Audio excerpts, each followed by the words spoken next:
Hi wrestling fans, thanks for clicking on the Doretta D. Rose report. Alright, no, this ain't a rerun, but we've heard it before, we'll probably hear it again. The TNA president, Dixie Carter, is hyping more big changes are going to be happening in TNA. Dixie says, also wrote that she has a nice surprise planned for the Slammiversary weekend. And here's what she had to say. Said it's about 6 a.m. Been up for hours. So excited I can't sleep. TNA's about to change forever. Can't wait to share it with you, my staff, and my talent. Apparently nobody except her knows what the big excitement is. Hey, I think the last time it was, maybe Vince is going to be, I bet she's been talking to Vince and she's hired him to come over and help out. Anyway, here we go again. Oh, she must have got another paycheck. She don't know what to do with the money in it. Alright, here's a bunch of the things in WWE's Elimination Chamber anthology. It's entitled Satan's Prison. By the way, the DVD comes out July 13th. That's my son's birthday, come to think of it. Hey, anyway, disc 1 is going to have The Chambers Born. And then when the second, I'm going to go in different chapters. And then we got the Survivor Series 2002, which is Triple H, Shawn Michaels, Rob Van Dam, Chris Jericho, Kane, and Booker T. And then there's What Makes the Chamber Unique. It's a chamber. SummerSlam 2003, we got Triple H, Goldberg, Chris Jericho, Kevin Nash, Shawn Michaels, Randy Orton. And then we got the King of Kings is King of the Chamber. That's the New Year's Revolution. 2005, Triple H wins his 3rd chamber in a row. Probably should have told you that. Edge takes advantage, it says. Okay, now we got New Year's Revolution 2006. John Cena, Kurt Angle, Carlito, Kane, Chris Masters, Shawn Michaels again. ECW enters the stage, it says. And we got December to Remember 2006. Bobby Lashley, CM Punk, Big Show Test. Hardcore Holly and Rob Van Dam. The monsters invade the chamber. We got Undertaker, Big Daddy V, MVP's a monster. I don't know.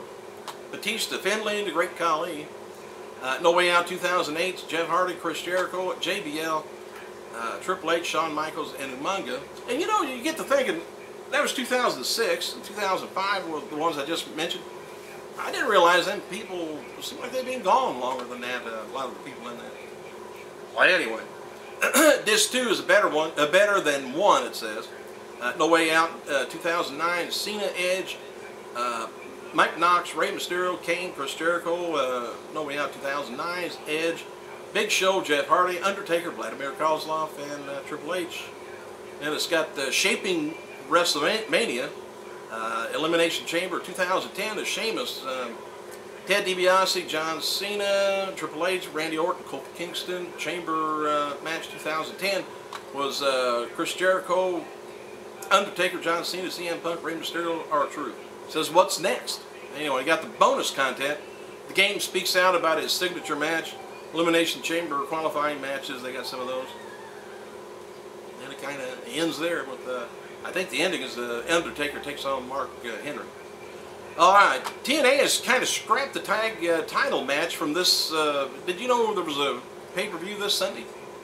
Slammiversary. Anyway, they took the tag team title match away and replaced it with a singles match. The band was scheduled to take on Matt Morgan and a partner, but last night's Impact, they had a change. Got Matt Morgan now taking on Hernandez. And the final card for the 9 matches is going to be TNA World Title match, Sting versus Rob Van Dam. The TNA's X Division, Kendricks versus Doug Williams, and the TNA Knockouts, Roxy taking on Madison Rain, Monster Ball, Abyss versus Desmond Wolfe. We've got AJ Styles taking on Jay Lethal, Kurt Angle taking on Kazarian, Mr. Anderson, Jeff Hardy taking on Beer Money, Matt Morgan taking on Hernandez, and Brother Ray taking on Jesse Neal. It sounds like it might be a pretty good match. It's one I'd like to see on TV though, but well, anyway, Joey Styles wrote on his Twitter yesterday that WWE employees are voting on the top 50 superstars of all time. That's going to be on a 3 DVD set scheduled to be released in December. Why don't they ask us what we feel are the top 50? Not the employees there. They're going to ask the bookkeeper, the accountant. Man. Former WWE champion Bob Backlund, he's writing a book. Didn't know he could. Anyway, the name for the author, Kevin Sullivan's book, by the way, on WWE titles is WWE Championships. The sports entertainment's most coveted prize uncovered. The hardback book is going to be containing about 320 pages, is going to be released on November 23rd, so another Christmas gift. As noted before, CM Punk had a bet going with WWE ring announcer Tony Chimel on the Stanley Cup. I think I mentioned about that. The Chicago Blackhawks won, so Punk wins the bet. And according to the bet, Chimel now has to introduce Punk as hailing from the home of the Stanley Cup champions, Chicago Blackhawks once. Ooh. Wrestling Observer newsletter says former WWE ECW personality and professional bodybuilder Nicole Bass. Remember her? Ooh. When I first seen her on ECW, I thought that was Rob Van Dam in a dress. I really did. I thought, what the hell's going on? So anyway, bodybuilder Nicole Bass, and I've got 4 of her movies way back in the back there, by the way.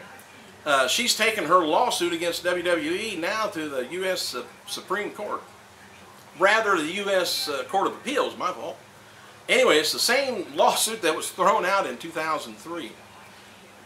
Here's the story. Anyway, Nicole Bass filed a lawsuit against WWE saying that Steve the Brooklyn Brawler Lombardi, remember him, hit her on a flight from the States to England in 1999. Apparently she's never been hit before. She usually does the hitting though, especially in those movies back then. Anyway, in any case, she in the WWE claims Nicole was fired because she was a terrible wrestler. I'll vouch for that. Bass claims that since she turned down Lombardi's advance, she said she was fired. No wonder they got rid of Lombardi. If he was going after her, he's nuttier than I thought.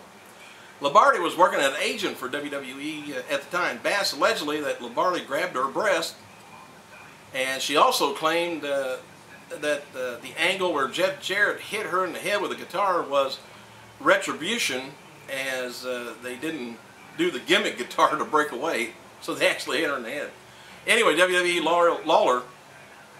lawyer, my fault, Jerry McDevitt, says he doesn't expect anything to happen now with Bass, taking the lawsuit back to the appeals court again, because the original case from 1999 and the statute of limitations has passed. And Nicole hadn't. Tommy Dreamer will hold. What's wrong with Lombardi? Boy. Anyway, Tommy Dreamer will be holding a 2-hour training seminar with Advantage Wrestling in Florida on June 19th, 2010. Dreamer will select 2 of the seminar's participants to wrestle at the Advantage Wrestling event later that night. The cost is $50 for advance tickets. If you want to know, I don't know who that is. The new WWE NXT ring announcer, I think I told you that the other day, is Jamie Keys. She can now be found on Twitter. It's called Real Jamie Keys. Twitter.com. WWE is going to be adding profiles to the Raw roster for Tamina and Jimmy Uso and Jay Uso. John Cena wrote on the following on his storyline comments about the Twitter thing. His first comments since the NXT invasion on Raw, he says, C-Nation, sorry for the delay. He says, I checked out fine. Mild concussion and some back and hip trouble, but I've got that. I wasn't even in that melee. But I am in one piece. Says, thank you for your concern. I didn't ask him.